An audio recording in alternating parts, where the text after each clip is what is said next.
Assalamualaikum warahmatullahi wabarakatuh. Apa kabar kalian semua? Semoga sehat selalu.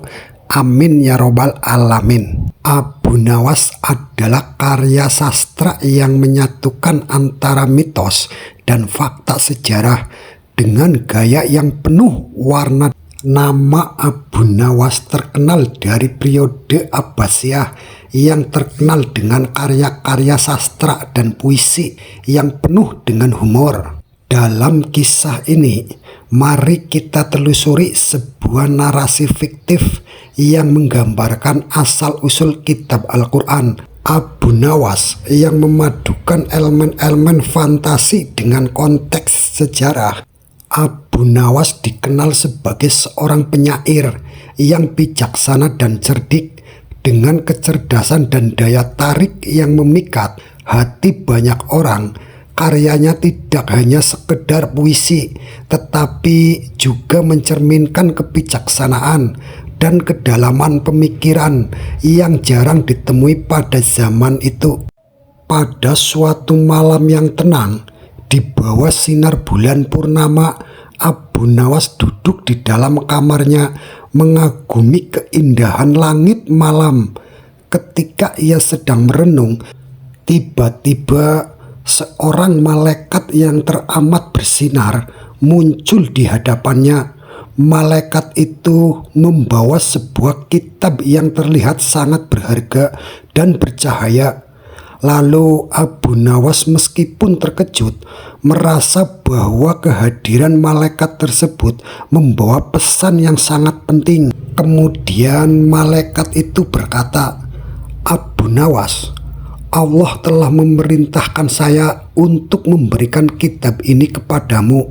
Kitab ini bukanlah kitab biasa. Ia mengandung kebijaksanaan dan petunjuk hidup yang sangat berharga. Namanya adalah Al-Quran." Abu Nawas, kitab ini terkandung ajaran dan hikmah yang dapat membimbing umat manusia dalam menjalani kehidupan yang penuh makna. Kemudian dengan penuh rasa hormat, Abu Nawas menerima kitab tersebut. Ia merasa terhormat namun juga merasa sedikit cemas karena tanggung jawab yang diberikan kepadanya terasa sangat besar. Malaikat itu melanjutkan, kitab ini tidak hanya untuk membaca tetapi juga untuk dipahami dan disebarluaskan. Ia mengandung ajaran-ajaran yang dapat menyatukan manusia dalam kebaikan dan keadilan. Sejak kejadian malam itu, Abu Nawas mulai perjalanan spiritualnya untuk memahami kitab yang diberikan oleh malaikat. Ia membaca setiap halaman dengan cermat, merenungkan setiap ayat dan berusaha untuk menangkap makna yang mendalam. Di setiap malam, Abu Nawas merasakan kehadiran yang magis saat ia menyelami kedalaman kitab tersebut, dan seiring waktu ia mulai menggabungkan ajaran-ajaran dalam kitab itu dengan puisi-puisinya. Kemudian selama dalam prosesnya, Abu Nawas menyadari bahwa Al-Quran bukan hanya sekedar buku, melainkan sebuah sumber inspirasi yang membantu banyak orang untuk menemukan jalan hidup yang lebih baik. Ia mulai menyebarkan ajaran-ajaran dalam kitab tersebut melalui puisinya yang kemudian dikenal luas di seluruh penjuru dunia. Karya-karyanya menjadi sangat terkenal karena mengandung kebijaksanaan dan hikmah yang terkandung dalam Al-Quran. Kemudian di kalangan masyarakat Baghdad, Abu Nawas mulai dikenal sebagai seorang yang bukan hanya ahli dalam puisi, akan tetapi juga sebagai seorang pemikir dan filosof ajaran-ajaran dalam kitab tersebut. Lalu banyak orang yang datang kepada Abu Nawas untuk belajar tentang kebijaksanaan dan nilai-nilai moral yang terkandung dalam kitab tersebut. Namun tidak semua orang senang dengan pengaruh yang dibawa oleh Al-Quran. Beberapa kalangan merasa terancam oleh perubahan yang dibawa oleh ajaran-ajaran tersebut. Mereka merasa bahwa kebijaksanaan dan pemikiran Abu Nawas bisa merubah tatanan sosial yang telah ada sejak lama. Karena itu, mereka mulai merencanakan untuk menggagalkan penyebaran ajaran-ajaran kitab tersebut.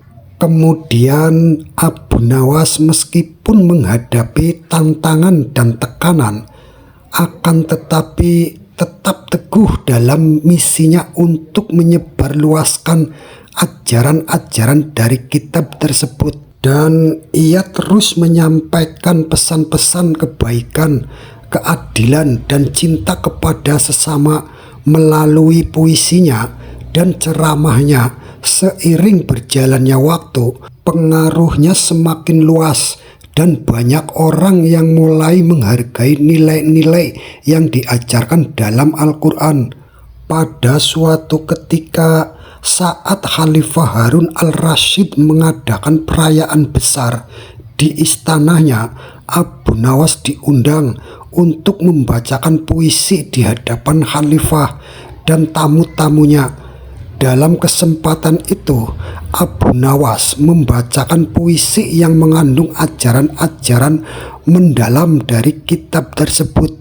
Khalifah dan semua yang hadir terpesona oleh kebijaksanaan dan keindahan kata-kata yang disampaikan. Kisah Al-Quran menjadi legenda di kalangan masyarakat, menggambarkan bagaimana sebuah kitab yang penuh dengan kebijaksanaan dan ajaran moral dapat mempengaruhi dan mengubah kehidupan banyak orang.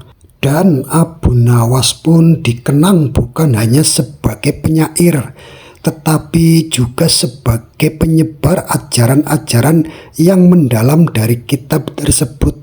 Sebagai penutup, kisah ini menggambarkan bahwa meskipun buku dan ajaran mungkin memiliki asal-usul yang tidak selalu terduga ataupun biasa, kekuatan dan kedampaknya dapat mempengaruhi dan mengubah banyak semua orang.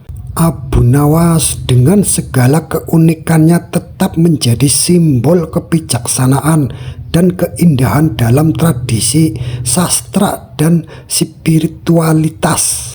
Kisah ini adalah hasil karya fiksi yang bertujuan untuk menggabungkan elemen mitos dan sejarah dalam sebuah narasi yang menggugah sebagai tambahan penting untuk mencatat bahwa Al-Quran yang sebenarnya merupakan kitab suci dalam Islam yang diwahyukan kepada Nabi besar Muhammad Sallallahu Alaihi Wasallam, dan cerita ini tidak mencerminkan sejarah nyata dari kitab tersebut. Terima kasih, semoga dongeng malamku menemani tidurmu.